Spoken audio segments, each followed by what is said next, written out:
आज आपण करतोय बटाटा आणि साबुदाण्याच्या उपवासाच्या पापड्या। तर त्याच्यासाठी मी 2 किलो बटाटे घेतलेत मोठ्या साईजचे। आता नवीन येतात ते मार्केटमध्ये, तेच घ्यावे आणि किंवा मग इंदोरी बटाटा वापरायचा।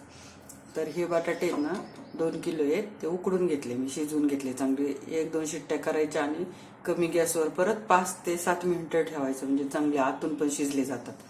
तर हे 2 किलो बटाटे मी शिट्ट्या करून घेतले आणि इकडे ना त्याच्यासाठी ना हे 2 वाट्या साबुदाणा भाजून मग त्याचं मिक्सरमध्ये बारीक करून घ्यायचं। आता हे 2 वाट्या साबुदाणा हे चांगलं भाजून घ्यायचे।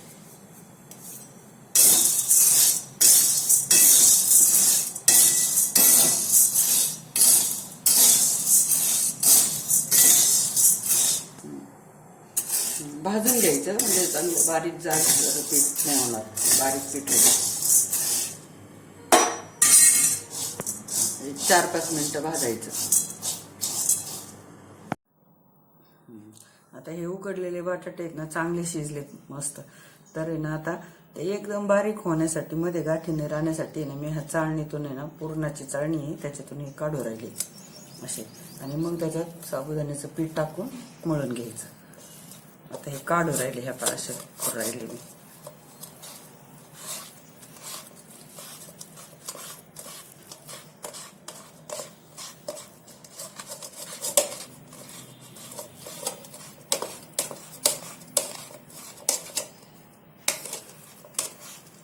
छान होतात ते।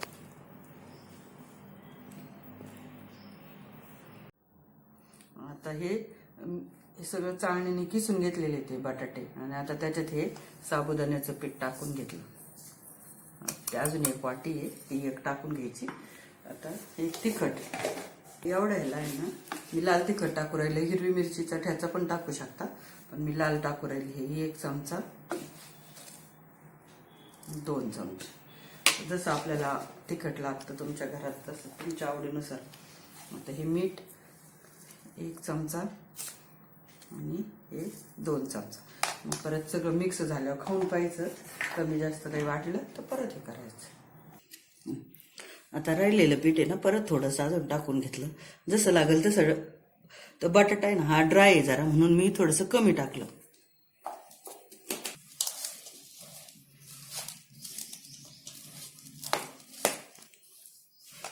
एकजीव करून घ्यायचं, हे सगळं मिक्स करून चांगलं मळून घ्यायचं।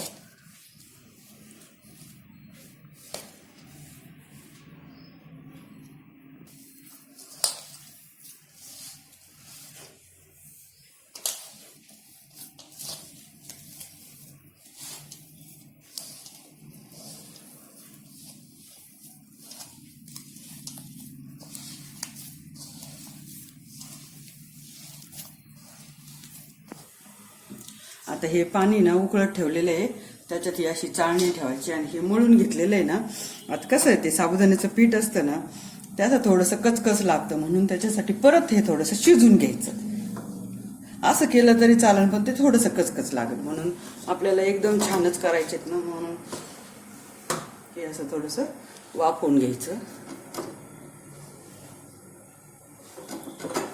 तो कचकचपणा लागणार नाही,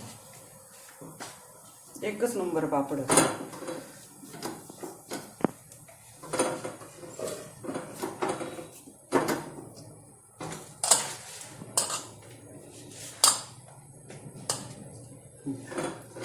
याला 10 मिनिटं वाफवून घ्यायचं चांगलं।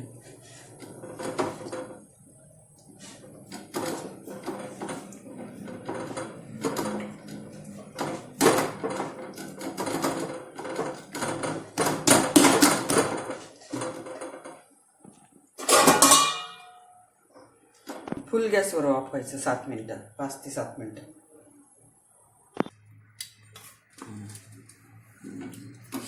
झाले आता हे याचे गोळे बनवायचे।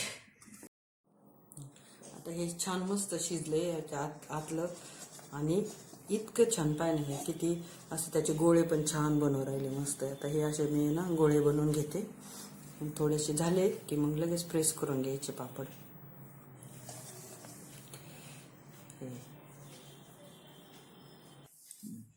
आता एकदम असे गोळे करून घेतले आणि एकदम नॉर्मल कागदांना तेल एकदम नॉर्मल लावलं आणि आता हे असे प्रेस करून घ्यायचं.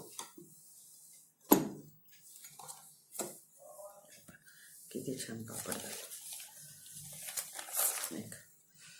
असे सगळे करून घ्यायचे आता.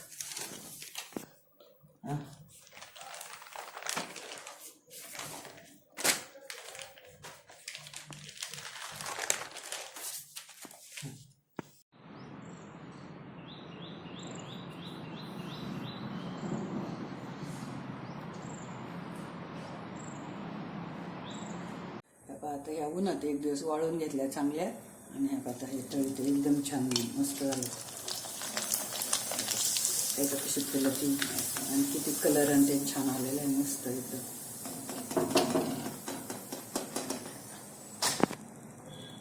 ह्या पहा